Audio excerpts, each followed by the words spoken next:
Hey guys, welcome to my YouTube channel. आज की इस वीडियो में देखने वाले हैं memory layout of C program. जब हम जनरेट करते हैं हमारी a.exe फाइल तो वो लोड स्टोर होती है हार्ड डिस्क के अंदर। जब हम उसको .a.exe लिखते हैं तब वो लोड होती है रैम में। जब भी हमारी .a.exe फाइल रैम में लोड होती है तब उसको 4 सेक्शन में डिवाइड हो जाती है। वो डिपेंड्स रहता है हम लोगों ने उसकी .c फाइल बनाई थी उसके अंदर कौन किस तरीके से हमने वेरिएबल लिए थे, वो वेरिएबल 4 सेक्शन में डिवाइड हो जाता है। फर्स्ट सेक्शन आता है स्टैक सेक्शन।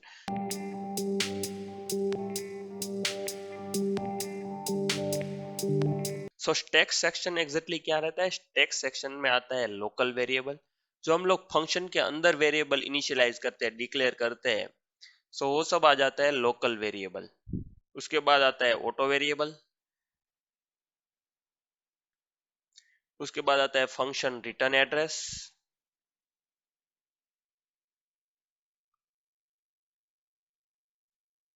उसके बाद आता है फॉर्मल आर्ग्यूमेंट्स।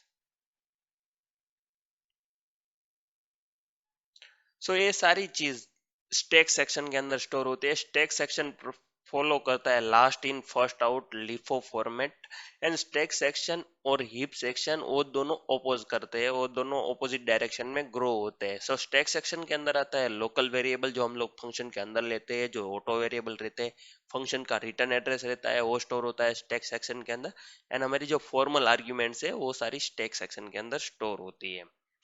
उसके बाद आता है heap section. Heap section dynamic memory allocation रहती है, वो सारी हीप सेक्शन के अंदर स्टोर होते हैं। गैस, डायनामिक मेमोरी एलोकेशन का मीनिंग है वो रन टाइम पे मेमोरी एलोकेट होती है। रन टाइम पे मतलब कि हमारी जो a.exe फाइल बनी है तब उसको मेमोरी एलोकेट नहीं होती है। जब हम उसको एग्जीक्यूट करते हैं उसी टाइम पे उसकी मेमोरी क्रिएट होती है, उसको बोलते हैं रन टाइम पे मेमोरी क्रिएशन। वो हम लोग डायनामिक मेमोरी एलोकेशन वाले चैप्टर में देखेंगे कि कैसे मेलॉक, कैलॉक, रियलॉक, फ्री, ये सारे फंक्शन को यूज करके हम लोग डायनामिक मेमोरी एलोकेशन कर सकते हैं। तो उसकी साइज फिक्स नहीं रहती है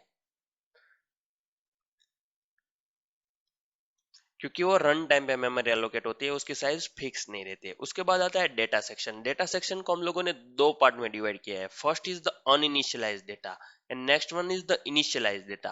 अनइनिशियलाइज्ड डेटा का मीनिंग क्या है कि हम लोग suppose integer I is equal to 0 लिखते हैं एंड यहाँ पे मैं लिख देता हूँ integer I.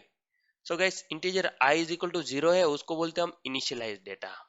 And integer I लिखा हुआ है उसको बोलते हैं हम अनइनिशियलाइज्ड डेटा। अनइनिशियलाइज्ड डेटा होता है वो उसको बोलते हैं बीएसएस सेक्शन। बीएसएस सेक्शन का मतलब है block started by symbol. BSS का मतलब क्या है कि block started by symbol. Uninitialized data जो भी रहता है उसको बाय डिफॉल्ट 0 से इनिशियलाइज किया जाता है फर्स्ट, उसके बाद उसका यूज करते हैं। उसका मीनिंग है block started by symbol. Data section में क्या क्या आता है? डेटा सेक्शन में आता है स्टैटिक डेटा टाइप हमारी रहती है, एक्सटर्न वेरिएबल रहता है। ये सारी चीज स्टैटिक के अंदर आते हैं। जो मेरा ग्लोबल वेरिएबल रहता है वो सारा डेटा सेक्शन के अंदर आता है।